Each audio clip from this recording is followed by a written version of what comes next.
Good evening everyone, कैसे हैं आप सब लोग। मेरा नाम है राहुल और मैं दूंगा आपको सीटीपी का प्रैक्टिस सेट। साथ में आपको मिलेगा इसमें मैथ के क्वेश्चंस। आखिरी में 2 क्वेश्चन डाले हुए हैं, तो प्लीज़ डेली देखते रहिएगा। कोई अगर न्यू आया हो तो प्लीज़ सब्सक्राइब कीजिएगा। मैक्सिमम क्वेश्चन कराएंगे और ज़्यादा से ज़्यादा ट्रिक्स बताएंगे। एक्सपेक्टेड क्वेश्चन हैं, सारे प्रीवियस ईयर क्वेश्चन हैं, ठीक है। और पहले क्वेश्चन से स्टार्ट करेंगे। पहला क्वेश्चन है आपका, देखो, स्कूल की संगठनात्मक स्थापना छात्रों के अधिगम को प्रभावित करती है। स्कूल करता तो है ना, तो स्कूल किस में आता है बताओ। स्कूल तो समाज में आता है, तो क्या हो जाएगा, सामाजिक कार्य। कैसा हो जाएगा, सामाजिक कार्य। आंसर याद रखना, सी हो जाएगा, ठीक है। अब क्रिया से याद आना चाहिए क्रियात्मक अनुसंधान। क्या आना चाहिए, क्रियात्मक अनुसंधान। क्रियात्मक अनुसंधान में किसका नाम आना चाहिए आपको, कोरे का। कोरे ने दिया था क्रियात्मक अनुसंधान, ठीक है, याद रख लेना, बहुत ज़्यादा इंपॉर्टेंट क्वेश्चन है, पूछा जाता है। नेक्स्ट है, निम्न स्थितियों में से कौन सा समायोजन को बढ़ावा देती है। तो देखो, एक चीज़ याद रखो, 3 पॉजिटिव प्लस 1 नेगेटिव। बीमारी का डर, अपराध और तीव्र उत्सुकता, ये क्या है, ये है नेगेटिव। अब देखो, इन चिंता सबसे मुक्ति होना तो पॉजिटिव चीज़ है ना, तो 3 पॉजिटिव 1 नेगेटिव, आंसर क्या हो जाएगा, ऑटोमेटिकली 4 हो जाएगा। मतलब बहुत सारे क्वेश्चन के आंसर तो आप ना आते हुए दे सकते हो, ठीक है। अगर केवल इस सीरीज को फॉलो करना, बहुत सारी चीज़ें ऐसी बता दूंगा। एक शिक्षक के रूप में अपने छात्रों से हमारे जीवन पर जो पॉल्यूशन है उसके क्या प्रभाव पड़ रहे हैं, इसको समझाने के लिए ब्लूम की टैक्सोनॉमी को हम फॉलो कर रहे हैं। तो ब्लूम ने टैक्सोनॉमी दी थी 1956 में। कब दी थी, 1956 में। इस चीज़ को आप लोग याद रख लेना कि ब्लूम ने कब दी थी, 1956 में। अब इसका जो नाम था taxonomy of educational objective, taxonomy of educational objective, इस नाम से था। इसने स्टेप बताए थे कुछ, knowledge, comprehension, apply, analysis, synthesis, evaluation, ठीक है। और 2001 में ये रिपीट हुई थी दोबारा, ठीक है, याद रखना। तो ये किस चीज़ पर आधारित होगा, ये प्रयोग पर आधारित होगा। किस पे, प्रयोग पर, ठीक है। उसको क्या कर रहा है, प्रदूषण के उसको प्रयोग कर रहा है, ठीक है, याद रख लेना, आंसर हो जाएगा बी। नेक्स्ट, इसमें से 2005 एनसीएफ 2005 आया था ना आपका, कब आया लास्ट और लेटेस्ट दोनों कौन से हैं आपके, एनसीएफ 2005, ठीक है। इस चीज़ को याद रखना। ये कितने फोकस पॉइंट पे आए थे, 21 फोकस पॉइंट थे। शांति शिक्षा पे बल देता है ये, ठीक है। और सभ्यता एंड प्रगति, ये निबंध है आपका रविन्द्रनाथ टैगोर का, इन पे आधारित है। रविन्द्रनाथ टैगोर व्यवहारवादी थे, मगर ये जो एनसीएफ 2005 है ये निर्मितवाद पे आधारित है। इन दोनों चीज़ों को अलग अलग याद रखेंगे। 1993 की यशपाल की रिपोर्ट पर आधारित था ये, ठीक है। और बस इतना याद हो, यशपाल ने 4 किलो वजन बताया था बच्चों के लिए, किसका, बस्ते का। तो जीवन से जोड़ने की बात करती है, लचीले की करती है, रटना विधि को सुव्यवस्थित बनाना चाहिए। रटने पे तो कभी भी बल नहीं देता ये, तो आंसर क्या हो जाएगा, सी, ठीक है, याद रखना। फियर्ड अगर याद करना चाहो ना, याद रख सकते हो। देखो, रिमूव रोट लर्निंग, ठीक है, डेमोक्रेटिक एनवायरनमेंट, और ये ई से हुआ एक्सटर्नल वर्ल्ड, और ए और एफ थोड़ा दिमाग में अभी नहीं आ रहे हैं। नेक्स्ट, अब देखो, बच्चा जो कि एक विशेषता में उच्च या निम्न है, बाद की उम्र में, मतलब किसी एक विशेषता में अभी वो या तो बहुत तेज है या वो बहुत स्लो, और बाद में भी वैसा ही रहेगा, तो ये क्या है, आनुवंशिकता ने आपकी हेरिडिटी डिसाइड कर दिया आपका, ठीक है, याद रखना। और विकास क्या होता है, विकास हमारा हेरिडिटी और एनवायरनमेंट का गुणनफल होता है। ये किसने बताया था, वुडबर्थ ने, ठीक है, ये पूछा जाता है। और टाइम अगर जोड़ देंगे तो ये बात किसने कही थी, रॉस ने।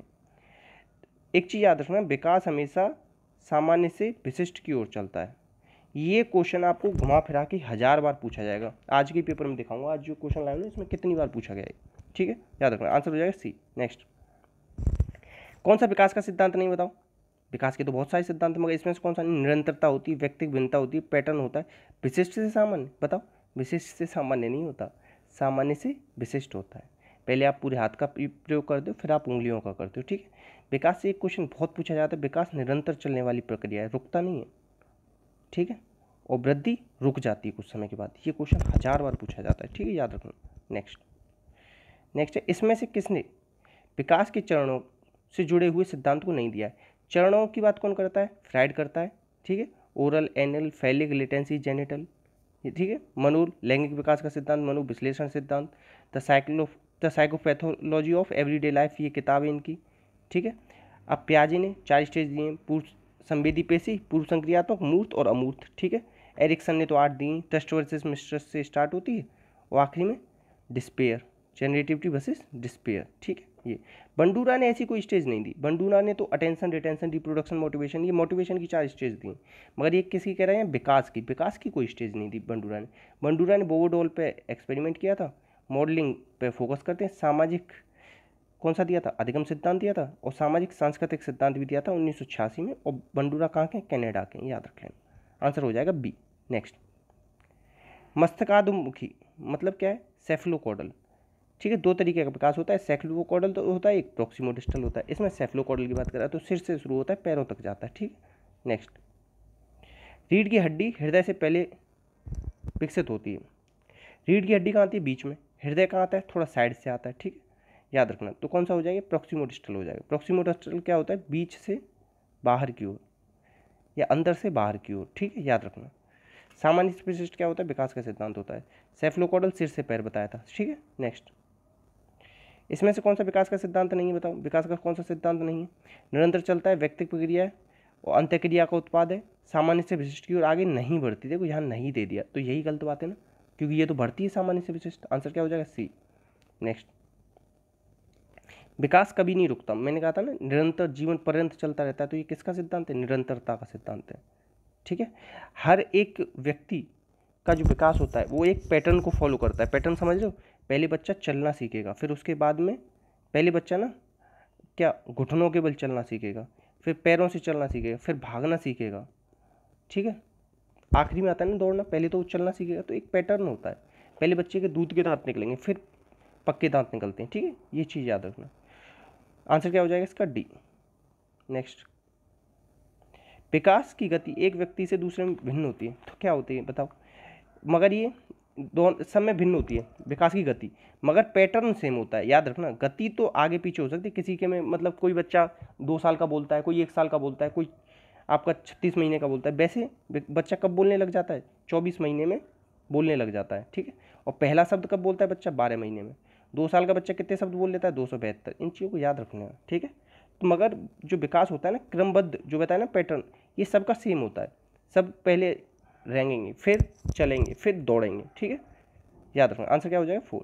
नेक्स्ट, बच्चे के विकास की प्रक्रिया में क्या होता है, विशिष्ट कार्य सामान्य कार्यों के बाद में किए जाते हैं। सही बात है ना, पहले सामान्य कार्य करता है बच्चा, फिर विशिष्ट कार्य करता है। ठीक है, नेक्स्ट, इसमें से कौन सा विकास का सिद्धांत सही नहीं है, कौन सा सही नहीं। विकास में परिवर्तन होता है, सही बात है। विकास का पैटर्न अपूर्वान्वयी या व्यक्तिगत भिन्नता होती है, सही बात है। परवर्ती विकास पर अधिक महत्वपूर्ण, सही। विकास का पैटर्न अपूर्वान्वयी है, देखो परिवर्तन होता है, प्रारंभिक विकास परवर्ती विकास से अधिक महत्वपूर्ण, सही बात है। और अपूर्वान्वयी है, गलत बात है। विकास का पैटर्न पूर्वान्वयी है, पहले ही हम बता देते हैं। ऐसे समझो कि हम बता सकते हैं ना कि बच्चा ये शुरुआत में इसके दांत निकलेंगे, फिर ये आगे जाके ऐसे समझो और अच्छे से समझो, पहले दूध के दांत निकलें, फिर पक्के दांत निकलें। तो हम ये विकास ना पहले से पूर्वान्वयी होता है, ये याद रखना। आंसर रख लेना सी। इस चीज़ को दिमाग में रखना, विकास ना आप उसको पहले से बता सकते हो कि इस तरीके से पैटर्न को फॉलो करेगा, तो ये पूर्वान्वयी होता है। ये इसमें अपूर्वान्वयी लिख दिया इसलिए गलत है। ठीक है, आंसर सी हो जाएगा इसका। नेक्स्ट, अब देखो शैशव अवस्था मानव विकास की कौन सी अवस्था है, बिहार टेट में आया 2019 में। देखो क्वेश्चन ये कई तरीके से आता है, मैं बता दे रहा हूँ आज। एक लिख के आएगा, जन्म के बाद की अवस्था में शैशवावस्था मानव विकास की कौन सी अवस्था है, तो प्रथम लगाना। मगर यहाँ जन्म के बाद की नहीं लिख के दिया उसने, केवल क्या लिख के दिया, शैशवावस्था मानव विकास की कौन सी अवस्था है। आप क्या कहते हो, विकास कहाँ से स्टार्ट होता है बताओ, प्रसव पूर्व अवस्था से। प्रसव पूर्व अवस्था से होता है, तो प्रसव पूर्व अवस्था कौन सी होगी, पहली अवस्था। फिर उसके बाद क्या आती है, शैशवावस्था। तो आंसर हो जाएगा इसका द्वितीय। आंसर क्या माना गया इसका, आंसर की में सेकंड, इसलिए माना गया, याद रखना। और जो हम लोग ज़्यादातर पढ़ते हैं ना, उसके आगे लिखा रहता है जन्मोत्तर विकास के बाद, जन्मोत्तर के बाद कौन सी अवस्था है, तब उसका कई बार आपने आंसर देखा होगा प्रथम, इसलिए आपने इसका आंसर प्रथम भी देखा होगा, द्वितीय में आज मैं बता रहा हूँ। तो ये अलग अलग कॉन्टेक्स्ट में अलग अलग तरीके से पूछा गया क्वेश्चन है। ठीक है, तो इस चीज़ को याद रख लेना। बहुत सारे लोग हो सकता है गलत सोच रहे हो कि मैं गलत बता रहा हूँ, मगर ऐसा नहीं है, बिल्कुल सही है। आप चाहो तो चेक कर लेना बिहार टेट 2019 लेवल 1 में आंसर की। ठीक है, आंसर इसका बी है। नेक्स्ट, रीजन भी बता दिया, फिर भी सेटिस्फैक्शन ना हो रहा हो तो कमेंट बॉक्स में पूछ लेना। शैशवावस्था की क्या विशेषता नहीं, शारीरिक विकास तीव्र होता है, दूसरों पर निर्भरता होती है, मानसिक विकास तीव्र होती है, नैतिकता और अनैतिकता कुछ नहीं होती। अगर नैतिकता समझो, जैसे हम लोग कभी कभी बिस्किट नमकीन देते हैं ना नाश्ते में, तो बच्चा होगा ना तो उसी में से उठा के खाने लग जाता है, बड़े लोग तो खाते नहीं, तो बच्चा कोई नैतिकता वगैरह नहीं होती। बच्चा ना बहुत बार पॉटी कर लेता है, किस में कर लेता है, अपने जो कपड़े पहने होते हैं उसी में कर लेता है, तो नैतिकता वगैरह नहीं होती बच्चे में। ठीक है, तो याद रखना। आंसर क्या हो जाएगा? सी। नेक्स्ट, डैश बाल्यावस्था के दौरान अपने और दूसरों के नजरिए में फर्क करने में अयोग्यता। तो देखो ये होता है ईगोसेंट्रिज्म, ये आता है प्याजे ने इसकी बारे में बात की है, सेकंड स्टेज में आता है। सेकंड स्टेज कौन सी है? पूर्व संक्रियात्मक या प्री ऑपरेशनल स्टेज। कब से कब तक आती है? 2 से 7 वर्ष, याद रखना। एनिमिज्म भी इसी अवस्था में आता है। एनिमिज्म में क्या होता है? वो गुड्डे गुड़ियों में समझ लगता है जान है, या किसी भी निर्जीव वस्तु को सजीव समझने लगता है, ठीक है, याद रखना। और बस इतना याद रखना, आंसर हो जाएगा बी। नेक्स्ट, सीखने के वक्र किसके सूचक हैं? सीखने के वक्र ना सीखने की प्रगति के सूचक हैं, और ये किसने दिए थे? एबिंगहॉस ने दिए थे। एबिंगहॉस। ये क्वेश्चन 1,00,000 बार पूछा गया, किसने दिए, याद रखना, ठीक है। और ये क्वेश्चन बहुत ज़्यादा, हद से ज़्यादा रिपीट है, सीखने की प्रगति के सूचक हैं। नेक्स्ट, 4 तरीके के कब्र बनते हैं, कब्र नहीं वक्र, सॉरी, 4 तरीके के वक्र बनते हैं सॉरी।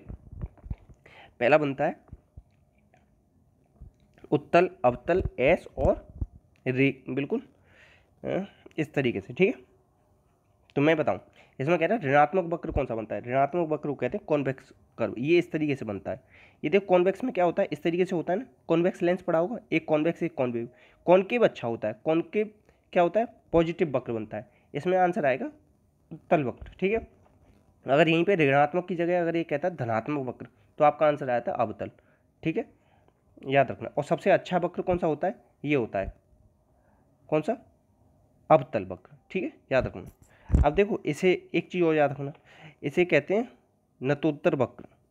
किसको? अवतल को नतोत्तर वक्र, ठीक है। और उत्तल को क्या कहते हैं? उन्नतोत्तर वक्र, ठीक है। ये चीज़ और याद रख लेना। वैसे अगर आप रखना चाहो ना तो कॉन्केव कॉन्वेक्स से रख लो। कॉन्वेक्स क्या होता है? कॉन्वेक्स होता है उत्तल, कॉन्केव क्या होता है? अवतल, सबसे बेस्ट रहेगा। नेक्स्ट, अधिगम के व्यवहारवादी किस पे फोकस करते हैं? एस और आर, स्टिमुलस और रिस्पॉन्स पे, या रिस्पॉन्स या स्टिमुलस पे। इस चीज़ को याद रखना। के समर्थक कौन है? इसके हैं थॉर्नडाइक। SRT शर्त दिया था। RSS किसने दिया था? स्किनर ने, याद रखना। एनिमल इंटेलिजेंस ये किताब लिखी थी इन्होंने, ठीक है, थॉर्नडाइक ने। और थॉर्नडाइक को पहला क्या माना जाता है? बताओ, किस चीज़ का मनोविज्ञान? शिक्षा का पहला मनोवैज्ञानिक माना जाता है, ठीक है, याद रखना। मुख्य नियम दिए थे, कितने दिए थे? 3 दिए थे, ठीक। और तत्परता, अभ्यास, प्रभाव कब दिए थे? 1898 में दिए थे, ठीक है। और गॉड नियम कितने दिए थे? गॉड नियम दिए थे 5, ठीक है, याद रखना। आंसर क्या हो जाएगा? आंसर हो जाएगा बी। CABD टेस्ट भी इनका है। परमाणुवादी सिद्धांत, ठोस सिद्धांत, क्रमिक विकास का सिद्धांत, उपयोग अनुपयोग का सिद्धांत, रुचि का सिद्धांत, ठीक है, ये सब इन्हीं के। कोहलर कौन है बताओ? कोहलर ने क्या दिया था? चिंपैंजी कौन था? सुल्तान नाम का, उसमें प्रयोग किए थे। गेस्टाल्ट से रिलेटेड 1912 में आया था गेस्टाल्टवाद। किसने शुरू किया था? वर्दीमर ने। प्याजे को तो बता दी मैंने, स्विट्जरलैंड के थे। अच्छा एक चीज़ याद रखना, प्याजे कौन थे? जूलॉजिस्ट थे। कौन थे? जूलॉजिस्ट, याद रखना। विकासात्मक मनोविज्ञान के जनक और संज्ञानात्मक मनोविज्ञान के जनक कहलाते हैं। ब्रूनर को आधुनिक संज्ञानवादी कहते हैं। इनेक्टिव, आइकॉनिक, सिंबॉलिक, ये 3 स्टेज दिए इन्होंने, ठीक है, ये याद रख लेना। जूलॉजिस्ट, ये मुझे भी नया पता पड़ा था, ठीक है। नेक्स्ट, सुल्तान नामक के चिंपैंजी पर किसने प्रयोग किए थे? ये कोहलर ने किए थे। एक कोहल वर्ग और है, याद रखना, वो नैतिक विकास का सिद्धांत है उसका। मोरल डेवलपमेंट ऑफ चाइल्ड, ये इसकी किताब है। ये अलग अलग चीज़ें। वाटसन कौन है? व्यवहारवाद है, व्यवहारवादी है, ठीक है, याद रखना।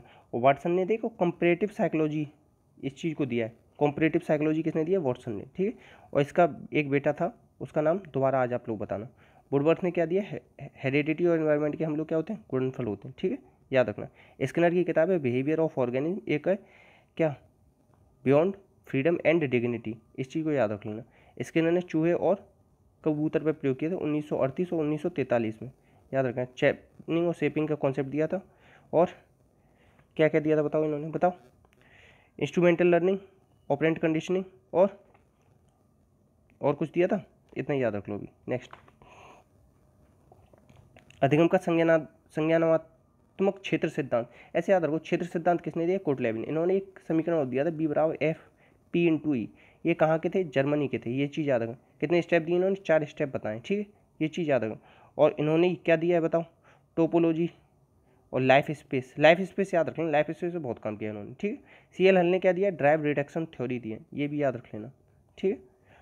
नेक्स्ट देखो, क्षेत्र सिद्धांत ये वही है ऊपर जो मैं बता रहा था आपको, कोटलेबिन, ठीक है, जिन्होंने क्या दिया था? Life space.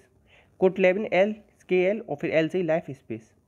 इन्होंने संज्ञानात्मक संरचना पर का पर्यायवाची किसे माना है? पर्यावरण को माना है, याद रख लेना, बहुत ज़्यादा इंपॉर्टेंट है, मुझे भी नहीं पता था, कल ही पता पड़ा है मुझे। नेक्स्ट, गलत कर देता मैं खुद। कहावत है एक सफलता के बाद अनेक सफलताएं मिलती हैं, ये किस पर? प्रभाव के नियम। प्रभाव का नियम कौन सा है? संतोष या असंतोष का नियम, या सुख या दुख का नियम।